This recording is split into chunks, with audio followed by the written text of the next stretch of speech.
Salam sejahtera bagi kita semua. Shalom. Om Swastiastu, Namo Buddhaya, Salam Kebajikan, Rahayu.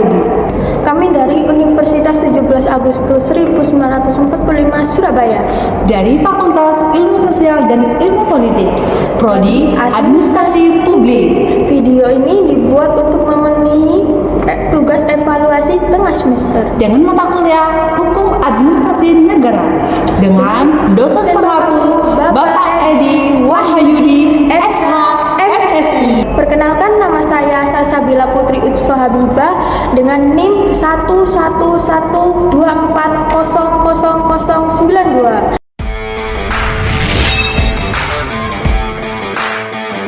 Dengan rekan saya Eka Anusyanti Halawa dengan NIM 112400110.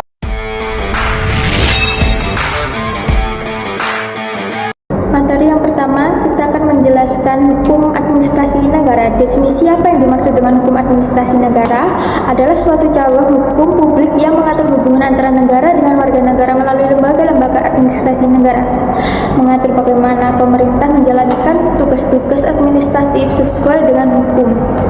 Peran hukum ini dalam mengatur hubungan antara pemerintah dan masyarakat serta pelaksanaan fungsi administrasi. Yang pertama adalah mengatur kewenangan, contohnya membatasi dan mengatur kewenangan lembaga pemerintahan. Yang kedua, menjamin transparansi, menjamin prosedur administratif terbuka dan dapat diaudit.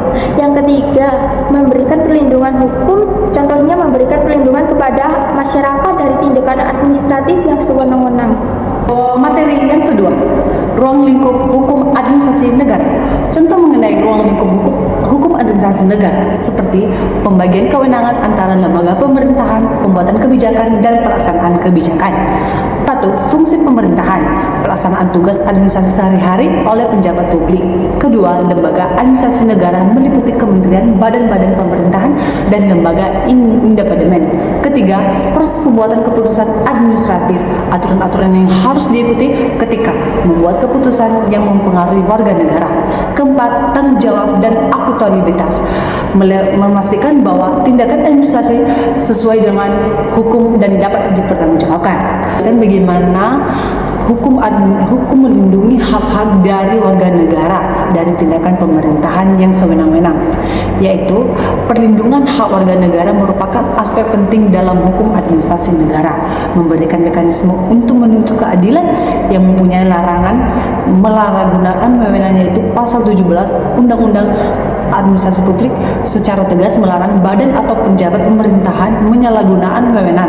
Larangan ini mencakup mempunyai wewenang mencampur aduk wewenang dan tindakan sewenang-wenang. Materi yang ketiga, sumber hukum administrasi negara. Sumber hukum tertulis. 1. Konstitusi, Undang-Undang Dasar 1945.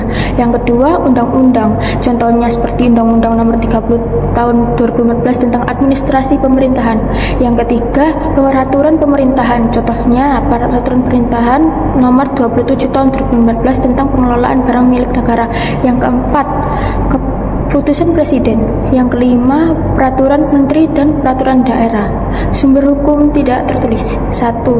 Kebiasaan administratif, contohnya kebiasaan dalam penerbitan SK, surat keputusan oleh lembaga tertentu yang telah diterima secara umum. 2. Praktek-praktek yang telah diterima dalam pelaksanaan administrasi negara. Bagaimana sumber hukum ini menjadi dasar tindakan administrasi pemerintahan?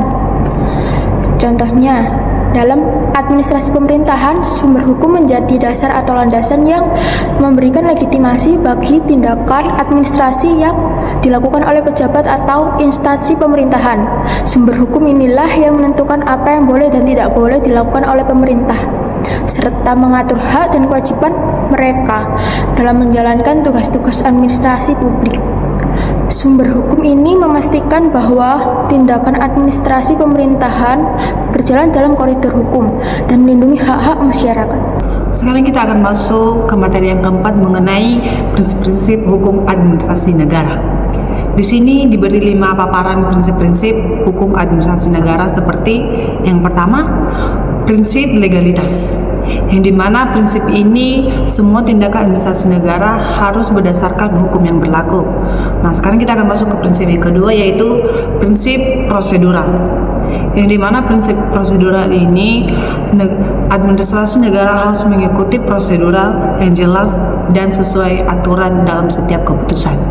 Nah, prinsip yang ketiga yaitu prinsip diskresi, yang dimana diskresi penjabat administrasi memiliki wewenang untuk mengambil keputusan sesuai dengan keadaan tertentu,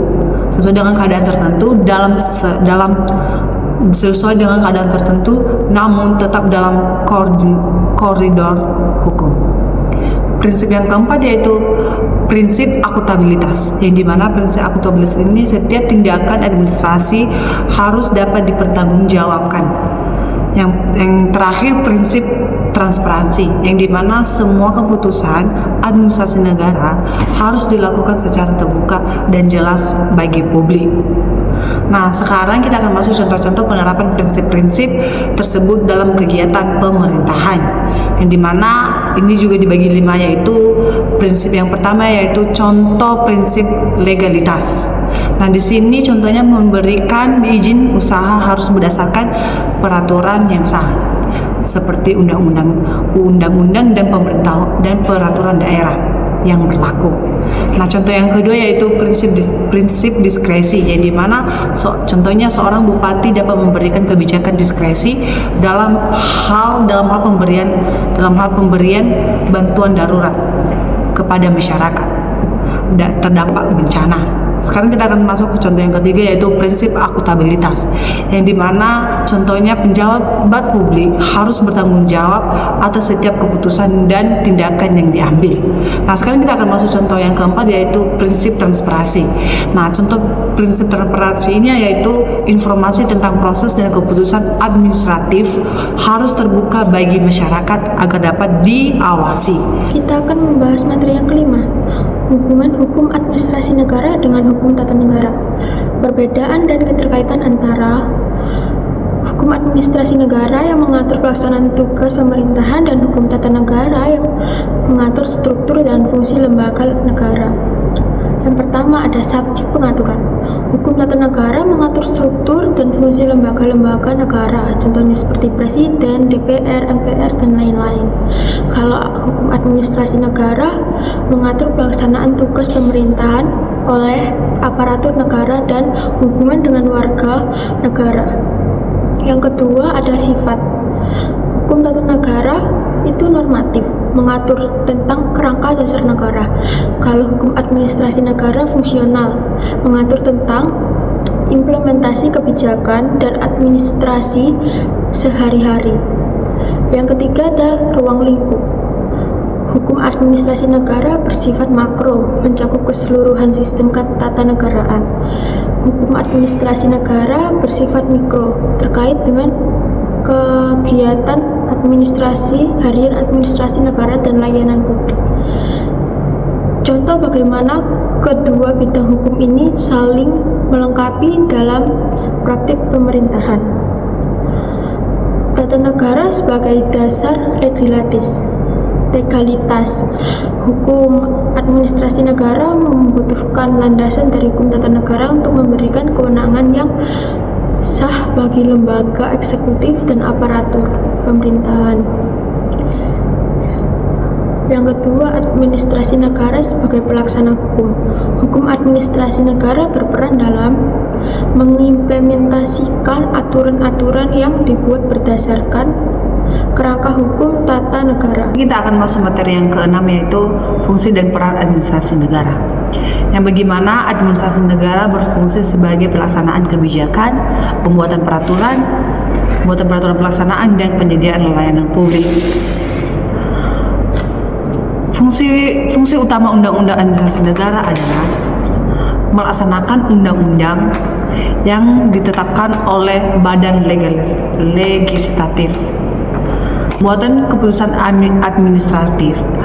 Administrasi negara memiliki wewenang untuk membuat keputusan, mengingat secara hukum dalam ruang lingkup wewenangnya. Pelayanan publik. Administrasi negara bertanggung jawab atas penyediaan layanan publik seperti pendidikan, kesehatan, dan infrastruktur. Dan di sini juga diberikan contoh peran administrasi negara dalam penerapan hukum di sektor-sektor seperti pendidikan, kesehatan, dan infrastruktur. Contoh yang pertama yaitu pendidikan. Di sini contoh pendidikan pemerintahan membuat dan menegaskan kurikulum yang harus diikuti semua sekolah, memastikan standar pendidikan yang sama di seluruh wilayah, mempelajari teori bagaimana pemanfaatan teknologi dan komunikasi. Contoh yang kedua yaitu kesehatan, yang dimana pemerintah memastikan bahwa penyelenggaraan pelayanan kesehatan di rumah sakit memenuhi kebijakan dan pengawasan pelayanan kesehatan. Contoh yang ketiga yaitu infrastruktur, yang dimana pemerintah merencanakan dan mengembangkan infrastruktur, mengawasi serta menegakkan aturan. Kita akan masuk ke materi yang ketujuh, tantangan dalam pelaksanaan hukum administrasi negara. Tantangan yang sering muncul dalam pelaksanaan hukum administrasi negara yang pertama ada birokrasi yang lambat, kurangnya efisiensi dalam pelaksanaan kebijakan dalam hukum. Yang kedua, penyalahgunaan wewenang, resiko adanya pejabat yang menyalahgunakan kekuasaan. Yang ketiga, keterbatasan sumber daya. Administrasi negara seringkali menghadapi keterbatasan anggaran dan tenaga kerja. Saran bagaimana tantangan ini dapat diatasi yaitu yang pertama, birokrasi yang lambat dapat diatasi dengan reformasi sistem administrasi agar lebih efisien. Contohnya, memanfaatkan teknologi digital untuk mengurangi prosedur yang berbelit-belit dan memastikan pelayanan yang lebih cepat. Yang kedua, penyalahgunaan wewenang dapat diatasi dengan memperkuat pengawasan melalui lembaga pengawas yang independen serta meningkatkan akuntabilitas pejabat publik. Yang ketiga, sumber daya yang terbatas dapat diatasi dengan mengoptimalkan penggunaan sumber daya yang ada, prioritaskan kegiatan dan berkolaborasi dengan pihak lain, serta peningkatan kapasitas sumber daya manusia. Dan di sini kita akan membahas materi yang ke-8 yaitu kesimpulan. Jadi kesimpulannya, hukum administrasi negara adalah kunci bagi terciptanya pemerintahan yang baik dan bersih. Dengan adanya hukum ini, kita dapat berharap bahwa setiap warga negara akan diperlakukan secara adil dan mendapatkan pelayanan yang baik dari pemerintahan. Dan di sini juga kami akan menjelaskan pentingnya hukum administrasi negara dalam menjaga keadilan dan keteraturan dalam administrasi pemerintahan. Yaitu hukum administrasi negara merupakan instrumen penting untuk mengatur tindakan pemerintahan dan menjamin bahwa kekuasaan administratif dilakukan sesuai dengan prinsip-prinsip hukum. Demikian penjelasan kami mengenai hukum administrasi negara. Semoga pemaparan materi dari kami dapat bermanfaat untuk kita semua. Kurang lebihnya kami mohon maaf. Wassalamualaikum warahmatullahi wabarakatuh.